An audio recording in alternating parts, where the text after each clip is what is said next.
person, it's going to be GG for the opponent. I'm going to go over here. I'm going to go for these depots. I'm going to bomb these depots.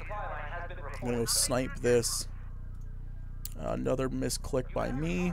As you see, you got to zoom in here. You got to pay attention at all times to what you're clicking, because sometimes you click the wrong structure and you'll end up blowing up a basic depot instead of blowing up, as you see right there, you'll blow up those trucks.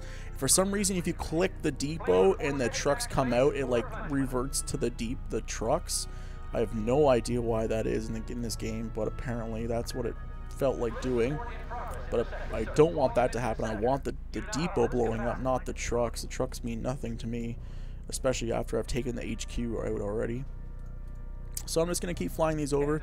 As you can see, it's a very effective strategy. I know it's only CPU. I know it's not like the greatest opponent in the world or anything like that. But it's still a viable strategy. It still shows you how the basic strategy is supposed to work. It still shows you how to effectively complete the strategy and do it in a proper way to get your maximized benefit. So now I'm just going to keep pushing here. I got a little bit of a fighter action going on here. But pretty much that's basically the strategy. Just go four bombers and one recon plane.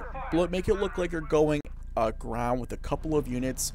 It's just a good investment early. It makes it look like you're going ground. Then at the and then when you push out with those units, you'll completely surprise the opponent. You'll be able to bomb them at will for free and completely take down their depots. You want to go for the depots unless there's a ton of buildings right here, or unless, as I saw, if you see that AA base being built or anything, go for the AA base right away.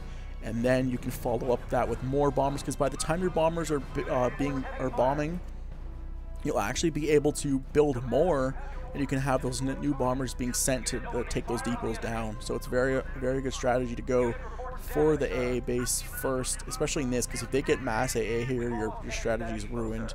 And then if you're playing someone like a German player, you can get really overthrown by their mass amount of tanks. So it's really good to go for the AA nest or the AA building, and then the air building if they have one. As you see, I did that. I took control of the enemy. I completely destroyed him with a couple bombing runs and took his game away from him. So I pretty much limited his amount of money he was rolling in, and I took his buildings away. If you take away that person's AA base, and if you take that AA base away, you make that person build another AA base, and I think it's $65 for the Germans, and that's a lot of money, because if you've already spent all this money on income buildings, if you went 4 base and now you have to build another AA base, and then you got to build another one after it's been blown up, that's $130 gone from your bank account. And I'm sitting there just keep sending more and more bombers, and it's hard. You get overwhelmed so quickly by something like this. It's so hard to recover from it, because once that base goes down, you have to build another one, then pump out units, and by the time you've done that, I'm sending a whole new fleet of air at you, and I'm going to be taking down that base again and again, and it's going to be hard. Unless your teammate is British and can send some help, you're in big trouble. So against a weak major ground forces, you can do this. I don't know if you can do against the US as easily. Like the Germans, the French, the Italians, and the USSR I would use this against. I wouldn't use it against the British or the USA, since the USA against your own USA will counter, and it'll come down to the fighters. It'll come down to these Warhawks. And obviously against the British, you'll get destroyed. If you go a secret air base against their air base, you'll get completely stomped. So that's pretty much it. Hope you guys enjoyed it. That's pretty much the way I was wanting to show it the first time. Just shows a better strategy. I know in a real 2v2 this base would probably be covered up and I wouldn't know what they're going, but it just shows you have to pretty much mess with your opponent's mind and make them think you're going one thing and then go another thing. And that's pretty much how the air would work. You can do it for other things, like you can mass up tanks, you can do something like that. You can do tank pushes. I can maybe do a tank push video to show you how that works, but it's a little bit more difficult to do something like that than a basic air attack, because the air attack is much faster and more direct and does a much more damage than a massive light tank rush, which takes a long time to do. So I hope you guys enjoyed it. That's pretty much it. If you have any questions, just ask me, but pretty much that's how the build goes. Just do 2 base, build the armor base, pump out some armor units, put them up here in the front so it looks like you're going to be maybe advancing or going to be causing some problems.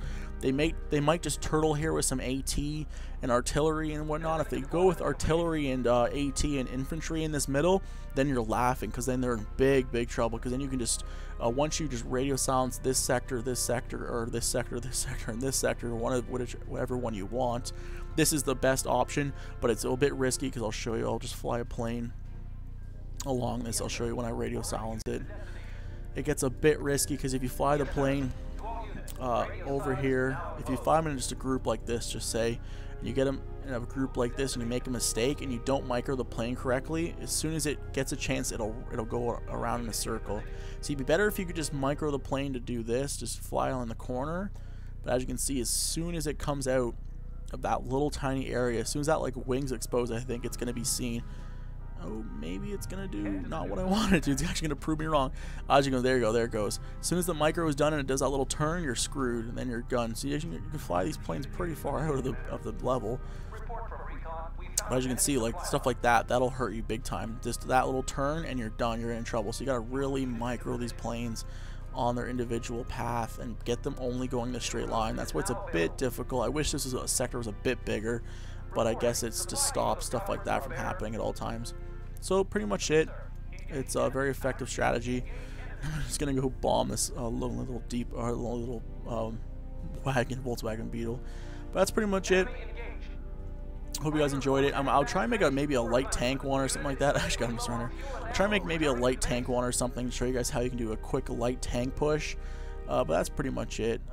The light tank push is a bit more difficult to pull off over a plane rush. But hope you guys enjoyed it. I'll see you guys next time.